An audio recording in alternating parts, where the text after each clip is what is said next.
మరి లక్ష్మీదేవిని కళ్యాణం చేసుకోవడం. అటువంటి స్వాముల వారు శ్రీనివాసుడి అవతారములో ఉండగా ఆకాశ మహారాజు గారి కన్నపూతురు మరి పద్మావతి దేవిని మరి 70 గల కళ్యాణం చేసుకోవడం. అటువంటి స్వాముల వారు ఇప్పుడు చక్కగా శ్రీనివాసుడి అవతారములో నుంచి మరి అలా అవతారం అలా మారిపోతూ ఉన్నాడు.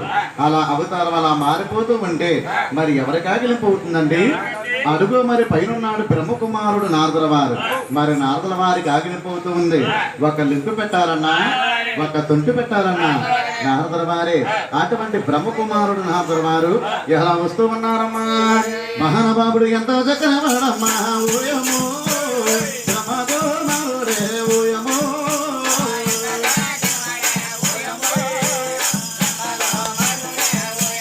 బ్రహ్మకుమారుడే ఓయమో, నారద బ్రహ్మటే ఓయమో.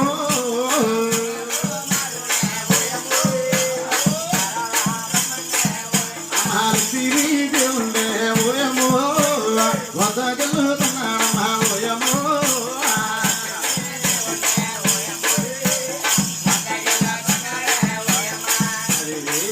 చక్కగా మహానుభావుడు మన బ్రహ్మకుమారుడు నారదుల వారు మహాతల్లి మరి లక్ష్మీదేవి వద్దకొచ్చి, అమ్మా లక్ష్మీదేవి, ఇప్పుడే కనుక మన తండ్రి గారిని అసలు మరి కలగపోనట్లయితే మనకు అసలు ఆ పూర్వతత్వమే దొరకది నా తల్లి అంటున్నాడు చక్కగా బ్రహ్మకుమారుడు నారదుల వారు.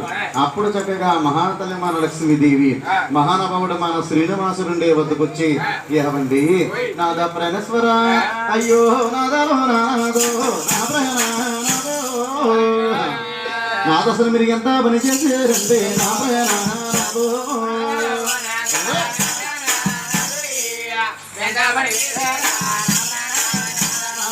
ఎంత పని చేస్తారని నేను కోరే